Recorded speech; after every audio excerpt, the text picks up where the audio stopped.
నమస్తే, నేను మీ గోపి. వెల్కమ్ బ్యాక్ టు మనంటి. ప్రస్తుతం అంతా పడుతున్నారు పొలిటికల్ అనలిస్ట్ కె రవీంద్రబాబు గారు. ఆయనతో మాట్లాడదాం. సార్ నమస్తే అండి. నమస్తే గోపి.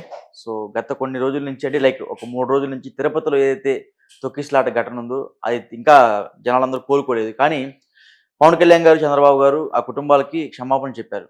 బట్ బీఆర్ నాయుడు కూడా క్షమాపణలు చెప్పాలా, చెప్తే చనిపోయిన కుటుంబాలు మళ్ళీ ఏమన్నా తిరిగి తీసుకురాగలమా చనిపోయిన వాళ్ళని అన్నట్టుగా వెటకారంగా మాట్లాడారు.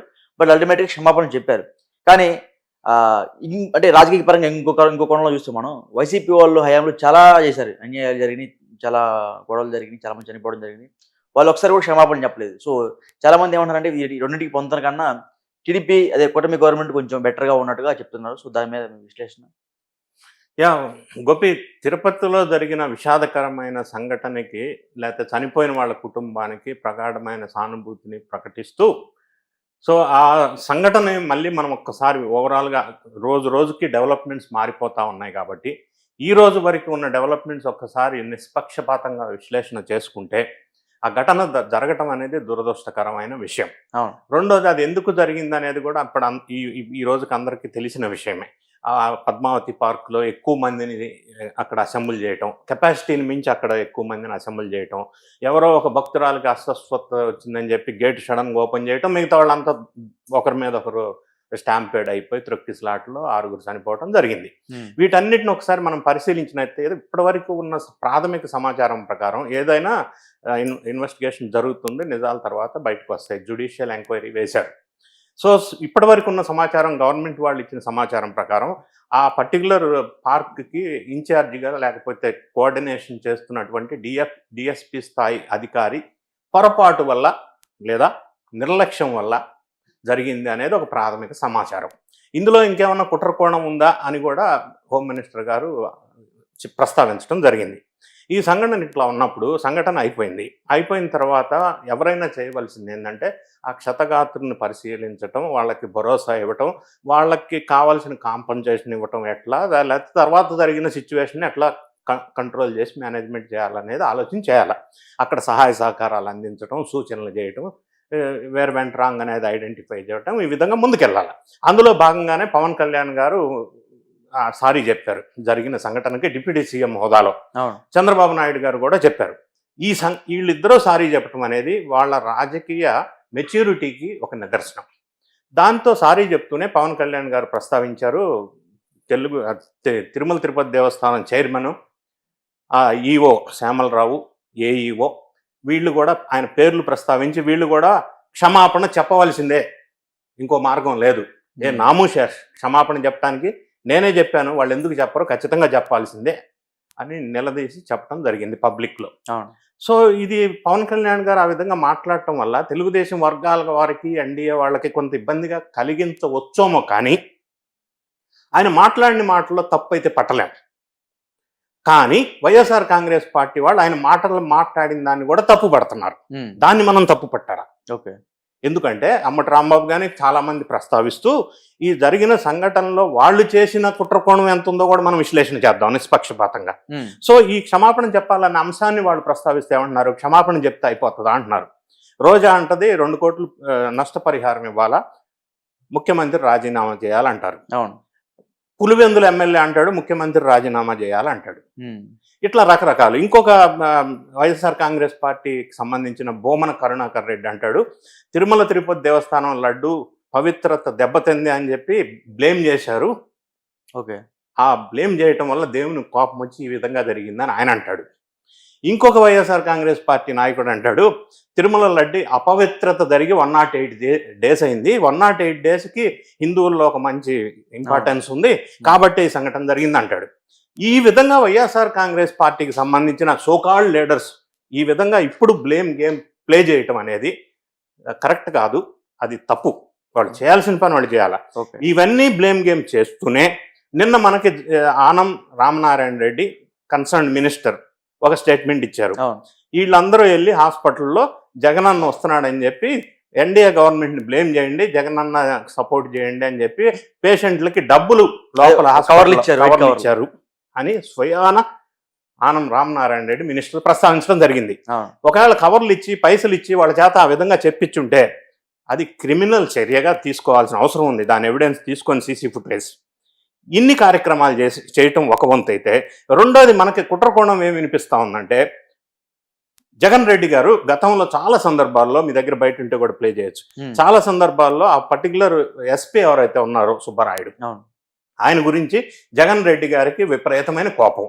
ఆ కోపం ఎందుకు ఉందంటే, ఆయన అక్కడ ఎస్పీగా వచ్చిన సందర్భంలో ఆ పర్టికులర్ ఏరియాలో ఎర్రచందనం బాగా ఫేమస్, తర్వాత గంజాయి, ఇవన్నీ అసంఘిక కార్యక్రమాలు నడిపిస్తుంది, లీడ్ చేస్తుంది, గైడ్ చేస్తుంది, ఈ దందా చేస్తుంది చెవిరెడ్డి భాస్కర్ రెడ్డి అని వైఎస్ఆర్ కాంగ్రెస్ పార్టీకి సంబంధించిన ఒక ప్రముఖ వ్యక్తి అని వార్తలు వినిపిస్తూ ఉన్నాయి.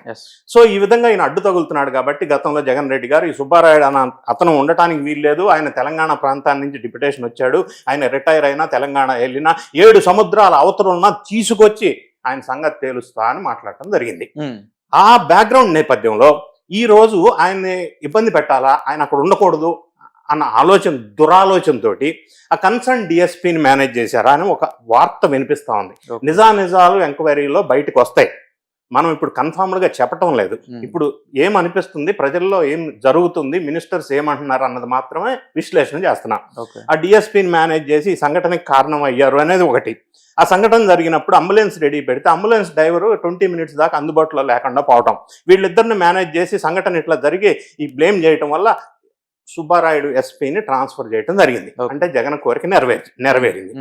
రెండో పాయింట్ ఇంకొకటి ఏమనిపిస్తుందంటే, జగను చాలా విషయాల్లో బ్లేమ్ అయ్యాడు. ఈ 6 నెలల్లో ఆ బ్లేమ్స్ అన్ని బయటకు వస్తా ఉన్నాయి. అందులో ప్రధానంగా ప్రపంచ వ్యాప్తంగా బ్లేమ్ అయిన సంఘటన తిరుపతి లడ్డు అపవిత్రం అయింది జగన్ గారు ఈ అవకతవకల వల్ల అనేది బయటకు వచ్చింది. సో జగన్ గారు లేదా గవర్నమెంట్ తిరుపతి లడ్డు విషయంలో టోటల్ గా బ్లేమ్ అయ్యారు, తిరుపతి బేస్ చేసుకొని. కాబట్టి అదే తిరుపతిని బేస్ చేసుకొని ఎన్డీఏ గవర్నమెంట్ తెలుగుదేశం పార్టీని అదే తిరుపతి ప్రధాన కేంద్రంగా మళ్ళీ రీబ్లేమ్ చేయాలని ఒక కుట్రకోణం ఏమన్నా దాగుందా అని ఇంకొక అంశం బయటకు వస్తా ఉంది. సో ఇవన్నీ అంశాల విషయం పరిశీలన చేసినట్టయితే దీని వెనక వైఎస్ఆర్ కాంగ్రెస్ పార్టీ వాళ్ళు సంఘటన జరిగిన తర్వాత ఇచ్చిన స్టేట్మెంట్స్ కరెక్ట్ కాదు, వాళ్ళు ఆ క్షతగాత్రులకి పైసలు కవర్లు ఇచ్చి మాట్లాడిపించడం కరెక్ట్ కాదు. మూడోది, వాళ్ళ వెనక సుబ్బారాయుడు ఎస్పీని ట్రాన్స్ఫర్ చేయడంలో ఉన్న కుట్రకోణం కానీ, తిరుపతి బేస్ చేసుకొని సంఘటన కారణం అయి గేమ్ చేయడంలో కానీ వీళ్ళ పాత్ర ఉంది అని అనుమానాలకు తావిచ్చే విధంగా వాళ్ళు ప్రవర్తిస్తూ ఉన్నారు. అదంతా వదిలేసి క్షమాపణ చెప్పాలి అని పవన్ కళ్యాణ్ గారు అడిగినప్పుడు, తర్వాత తిరుపతి దేవస్థానం చైర్మన్ పవన్ కళ్యాణ్ గారు ఇచ్చిన తర్వాత మీరు అన్నట్టు ఇంతకుముందు క్షమాపణ చెప్తే చనిపోయిన వాళ్ళు తిరిగి రాకపోయినా కూడా వాళ్ళు క్షమాపణ చెప్పారు, ఎందుకంటే నైతిక బాధ్యత తీసుకున్నారు. మూడోది, మనకు రియలిస్టిక్గా ఆలోచించినట్టయితే ఈ ఘటనకి ప్రధానమైన కారణం ఒకటి అధికారుల నిర్లక్ష్యమా లేకపోతే ఇంకేమన్నా కోణం ఉందా అనేది సెకండరీ. రెండోది, అధికారులకి తిరుపతి దేవస్థానం టీంకి సమన్వయ లోపం, ఈ సమన్వయ లోపం కూడా కనిపిస్తూ ఉంది. సో ఈ అంశాలన్నీ ఎంక్వైరీలో వెలుగులోనికి వచ్చినప్పటికీ కూడా ఈ కారణాల వల్ల ఈ సమస్య రోజుకొక రకంగా టర్న్ చేసుకుంటుంది. ఇందులో పొలిటికల్ పార్టీస్ రకరకాల గేమ్ ప్లే చేస్తూ ఉన్నాయి, మరీ ముఖ్యంగా వైఎస్ఆర్ కాంగ్రెస్ పార్టీకి సంబంధించిన వాళ్ళు. ఇట్లా చేయకుండా ఆ చనిపోయిన కుటుంబాలని ఆదుకునే విధంగా కాంపన్సేషన్ ఈ రోజే పే చేస్తామన్నారు. ఒక్కొక్క కుటుంబానికి 25 లక్షలు ప్రకటించడం జరిగింది. ఈరోజు వాళ్ళ ఇంటికి వెళ్ళి వాళ్ళ ఊరికి వెళ్ళి ఆ పేమెంట్ ఇస్తామని చెప్పి దేవస్థానం వాళ్ళు ప్రకటించారు. ఇది అభినందన, ఎందుకంటే చేయదగ్గది ఇప్పుడు ఏం లేదు కాబట్టి, జరిగిన దురదృష్టకరమైన సంఘటన కాబట్టి. అయినప్పటికీ దీన్ని హ్యాండిల్ చేసే విధానంలో అయిపోయిన తర్వాత మళ్ళీ ఇటువంటి పునరావృతం కాకుండా ఏం చేయాలనేది. ఇంకో విషయం మనం గమనించినట్టయితే, ఈ వైకుంఠ ద్వార దర్శన టికెట్లు టోకెన్లు ఇచ్చి పంపించే సిస్టమ్ ప్రొసీజర్ ఏదైతే ఉందో అది 2022లో పెట్టారు. 2022కు ముందు ఈ సిస్టమ్ లేదు, అప్పుడు ఏం జరగల.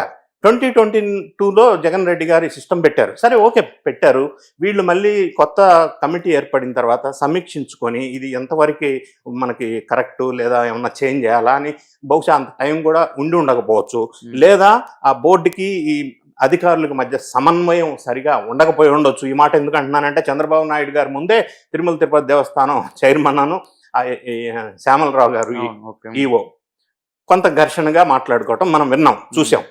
సో ఎన్ని కారణాలు పరిశీలించినట్టయితే అయిపోయిన దాని సంఘటన అయిపోయినా కూడా దాని నుంచి పాఠాలు ఏం నేర్చుకోవాలో ఆలోచన చేసుకొని మళ్ళీ ఇటువంటి పునరావృతం కాకుండా ఇటువంటి శవ రాజకీయాలు చేయకుండా మనం ముందుకెళ్తే బెటర్. ఎందుకంటున్నానంటే, నేను వైఎస్ఆర్ కాంగ్రెస్ గవర్నమెంట్లో గతంలో చాలా మంది చనిపోయారు. తాడేపల్లి దగ్గర 36 మంది చనిపోయారు. ఆ పడవ యాక్సిడెంట్ లో 32 మంది చనిపోయారు. ఆ ఎల్జీ పాలిమర్ ఇన్సిడెంట్స్ లో 18 మంది చనిపోయారు. సో వీళ్ళు ఇప్పుడు ఎవరైతే అంటున్నారో వైఎస్ఆర్ కాంగ్రెస్ పార్టీ వాళ్ళు వీళ్ళు రిజైన్ చేయాలా, సీఎం రిజైన్ చేయాలని, మరి అప్పట్లో ఇన్ని ఘటనలు జరిగినప్పుడు, ఇంతమంది గతంలో వాళ్ళు పరిపాలించినప్పుడు చనిపోయినప్పుడు వాళ్ళు రిజైన్ చేశారా అప్పట్లో ఉన్న సీఎం? సో రిజైన్ చేయాలా అన్న డిమాండ్ కరెక్టా? ఏం చేయాలనేది వాస్తవంగా పరిష్కార మార్గాలు, సలహాలు, సూచనలు ఇవ్వాలి. కానీ ఈ విధంగా డ్యామేజ్ చేసి సిచ్యువేషన్ ఇంకా పొలిటికలైజ్ చేయటం అనేది కరెక్ట్ కాదు. Okay, right. Thank you sir. Thank you.